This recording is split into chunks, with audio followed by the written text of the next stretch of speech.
Assalamualaikum. After a long time I'm making this vlog because all of you have requested about my weight loss, so I decide to share my weight loss journey with you. Inshallah, I'm gonna tell you step by step how I lost all my weight from nearly 22 stone and a half to 10 stone. No, really 10. 10 stone and a couple of pounds.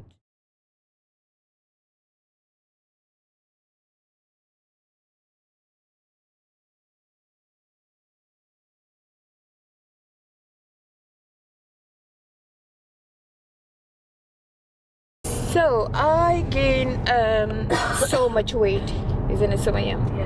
I gained so much weight. That's another story how I gain all this weight. If you people interested, I'm gonna share that with you as well. But I was humongous, isn't it?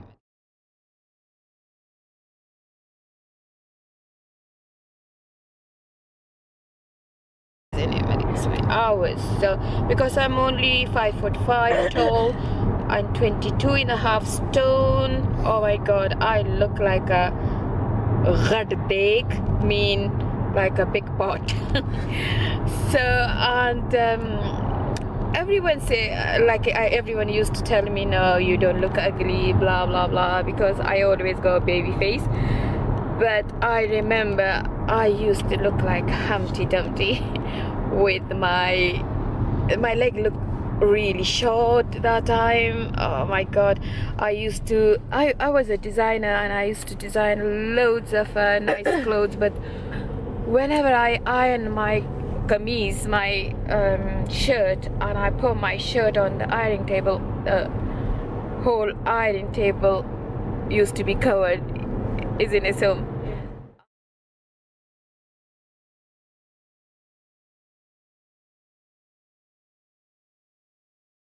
and I just feel cry, and I just, you know, the more I get depressed, the more I get stressed, the more I start eating. And I did so many different classes, Weight Watchers. At that time it was called Jenny Craig, it was Slimming World. I spent so much money on different kind of weight loss programs, weight loss classes, and even personal trainer. I spent so much money, and then in the end I decided no, it's not working. So I did something really bad, or maybe good, but it was bad for me, good for my sister. My sister done it in America and it was really good for her. 2009 I get really depressed, and I say that nothing work on me. If I lost 2 stone, I gain back 3 stone. If I lost 1 stone, I gain back 2 stone. As soon I stop diet, I just gain back all this weight. And you know, even I get a little bit stressed, my comfort was food. So 2009 I made an appointment in Spire Hospital with a surgeon who was very good in gastric bypass. So gastric bypass is not like a gastric band or something like a little operation. It's a huge big operation, because what they staple your stomach and they leave the little pouch for the person to take in food. And he charged me £300. I come back home and I did istikhara, and I was not really confirmed that, you know, the indication was not very confirmed. So I was like, you know, in the middle, shall I go for it or not, go for it or not. But then Sumaya, what happened then? What happened? What happened? You were big. I was big, but what I used to do? Eat everything. I eat everything, and I cry and I eat. I cry and I eat. I say, I'm so big, and then I eat more. Oh, look, Sumaya, my arm is so big, and then I eat more. So honestly, I don't know, I was very, very unhappy of my weight, but still I was eating. Honestly, I was eating so much. Like, you know, if I go out with friends, my friend can pick 3-4 things, and my plate like full mean full, like a gunda katwe, like a whole handi, a whole pot I empty in my plate. That much I used to eat. So then I just, they were like, you know, the cost was very high as well. The cost was nearly £13,000. His name was Basil Amouri, very good surgeon, and he did, when he was operating me, he said, you are my 601 patient, which I'm, you know, operating you for the operation. Anyway, I decide, okay, I'm gonna try something else. So I start Cambridge diet, which Sumaya did now. Sumaya, you just did now, like a few months ago, isn't it? No, Last year. But I did Cambridge diet in 2009. I lost 2 stone with that, and I was happy. I said, oh, I can do it without operation. Why should I give £13,000? And I just, I was happy with that. And then soon I stopped that because I get fed up. I'm a kind of person, I can't do things for so long, and I just stop, and then I gain back, no, even 3 stone, I gain back 4 stone with that. So I go back to Mr. Basil Amouri, the surgeon, and I made another appointment, and I said, this time I want to do it. So he kept me in the room, and he said, think about it in half an hour, and whatever your decision, just don't go home, stay here, and we can operate you, because this is the 3rd time you coming to me, and then you disappear, or you're just wasting your money for the consultation. I say, okay. So when I was in that room, Sumaya was engaged that time, and Saad come to me, Sumaya husband. He say, oh, Mama, you really want to do it? I say, I really want to be skinny once in my life. And Saad say, okay, Mama, just do it. And he say, you worried about money? I said, I don't care about money. Alhamdulillah, I'm a kind of person which I never care about money. I just always happy wherever I go, and in my eyes, money is for you, for your family, for the poor people, for the needy people. So I don't believe on that, put money in bank and, you know, like people does. No. So he said, okay, give me your card. I'm going downstairs to pay the deposit, and then that's it. You're staying here. And then I say, okay, at least we can bring someone from the house. He said, okay, we can go home, because my operation supposed to be in Manchester. Basil Amouri was working that time, not in Cardiff Spire Hospital, but in Manchester, Alexandra, is it? Alexandra? Yeah. Rochdale Hospital. And we just give the deposit to the operation, and we say, okay, we're going home, bring our stuff, and coming back tomorrow morning. So we bring Sumaya with us, and I was not scared. Sumaya, I was scared. No. Oh, I forget what you and Saad was with me, isn't it? Yeah. Oh, you and Saad and me was in hotel first. Yeah. And then in the morning he take me to the butchers. I call these surgeons always butchers. I call it, now your husband butcher, I say you're a butcher. Anyway, Mr. Basil Amouri said this is a very easy operation. It's only last 2 or 3 hours, and you will be out, and you can even go back to work in 1 week time. And I say, is it? Okay. So yeah, the operation done after 3-4 hours. I was in my room. And nurse offered me food, and I said, yeah, can I have some soup? When I have three spoons of soup, I was full. I was full, and I just laughed. I said, I'm so hungry, but I'm full. And she laughed. She said, that's happened all the time. Anyway, we spent 2 days, but Mr. Basil Amouri, he told me, okay, you're gonna be okay after 1 week. You can go back to work. Just don't, just have like this 1 week rest, and then that's it. But he never told us that I'm not allowed to go by road. So that was his first mistake. He's supposed to, you know, give us advice that I'm not allowed to go by road.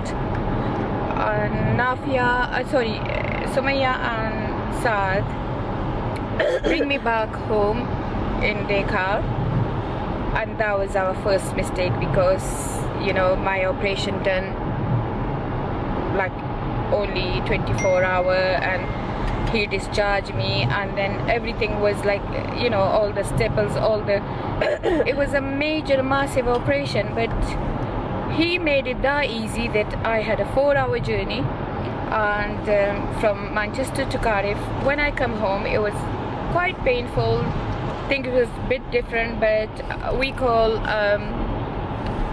Mr. Basil Amouri, and I say, I go quite, you know, in hospital I was good. Now I go. He said, no, don't worry, but you shouldn't use, you shouldn't go by road. You should go by air and thing. I say, well, you never give us advice. But anyway, that happened. In a few days, this time I was okay.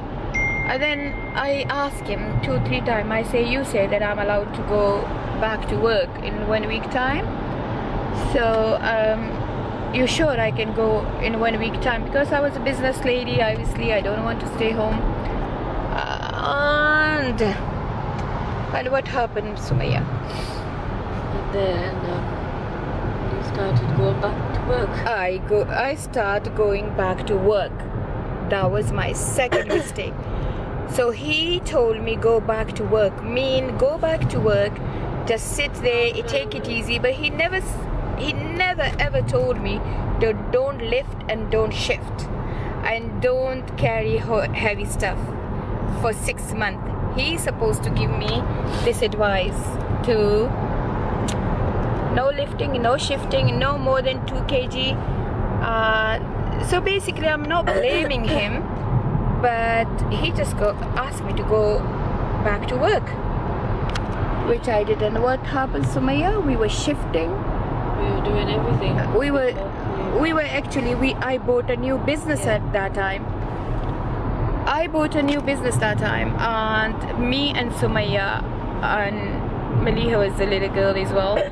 We were like, I was shifting and lifting and carrying heavy things. I opened another boutique, and like, you know, I spent like whole 1 week in the you know, in this thing. So that was like exactly after 2.5-3 weeks after my operation, and I did, me and Sumaya did loads of work. Even some of my friends come in, they like were surprised. They say, Sabia, what are you doing?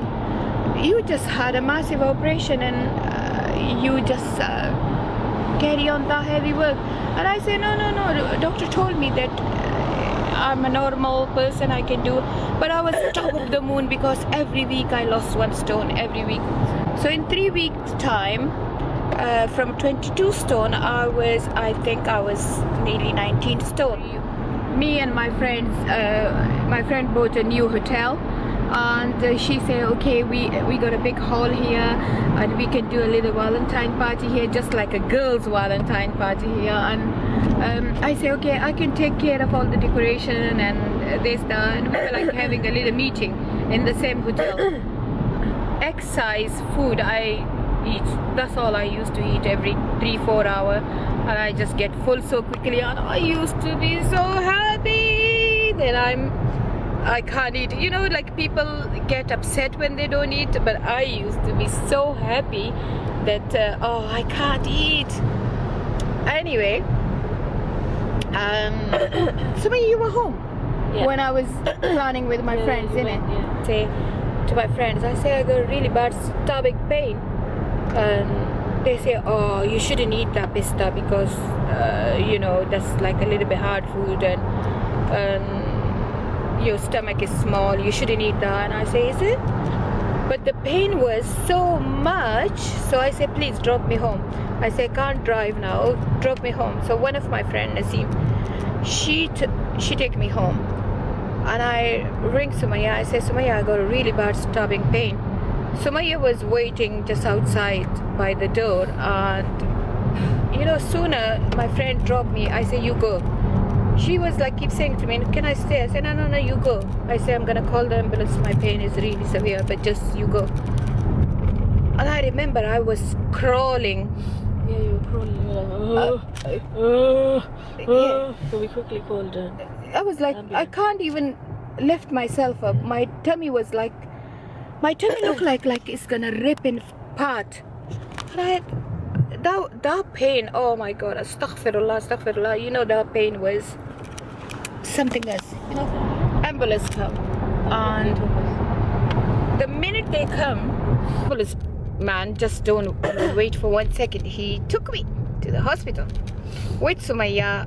She went with me, and I was screaming in No, you weren't there. You weren't Annie. available. I just scream. I say, help, help. Yeah, well, you know, I was lucky. Alhamdulillah, Mr. Clark was my surgeon. He's a general surgeon. He come like in 1 hour. He examined me and he said, what are you gonna do? Emergency operation. They did a CT scan. And then Mr. Clark said, Get her to do a CT scan. get her first. to do the CT scan. See, because she's in a lot of pain. We don't know what the hell is going on. Uh, And then, when they found out, So they rushed you within. within half 1 an hour, hour? Half an hour? they just say, that's it. We need to take you. We need to take you. We need to take you. We have to take you. I asked them what was, because I was on morphine. They were giving me loads of morphine, so my pain was kind of okay. And I say, well, my pain is okay now. My pain is okay now. What happened? And Mr. Clark, he told me that time. He said, we don't know what's happening, but in your tummy it's like a cloud. It's full of infection, and we don't know what's going on. And you know, then my friend come to see me at that time, and I just asked my children go home because that was middle of the night, and my friend was there with me, and he said we need How much tabak jiha no boot ke keda, and he said we need to someone, the family member or someone, to sign the consent form. And she told me after that, the surgeon told me that she got only 5% chances to survive in this operation because we don't know. She might will die. There's a 50% chance you die. No, 5%. No, it was really high. No. He said it's only 5% chance that you can survive. Yeah, 95% chance that I would die. Really bad. So my operation was 8.5 hours. 8.5 hours. They basically take everything out from my tummy, whatever. If any doctor watching this video, they know what they really did. And they wash me with, they give me 6-liter wash. I don't know what's that, but Nafia told me basically they wash your tummy because it was full of infection, and then they just finished the operation, send me back to thing. But 2 weeks I was unconscious. When I wake up, I was double my size. I don't know about the weight, but in look, my everywhere around my body was pipes. My hands, my neck, my nose, it was like I was like, you know, wrapped up in pipes. I don't know what kind of pipes was that. catheter was on, and I don't know, but it was like fluid, and all my hands everywhere was like bruises because of the IV fluid. And after 2 weeks, when I wake up and I become a little bit conscious, and I start talking to my family, and Mr. Clark come to me and he say, thanks God, you are survive, you are alive, but we will do another CT scan, and we don't know how many organ is damaged because the infection was so bad. And he told me that because of gastric bypass, it was a little leakage, you know, where he stapled my stomach, Mr. Basil Amouri, my surgeon. Because he didn't give me the right advice, and I was lifting and shifting, and because of that, it was a little bit leakage happened, because that was a very new operation. I know supposed to lift that much weight and thing. And Dr. Clark said that we will find out in second CT scan, but we're not gonna give you big hope, and maybe the infection damaged loads of your organs and things, but it's too soon to tell you now. And he said we didn't come to the conclusion what happened, but we cut quite big amount of your gut, because that was and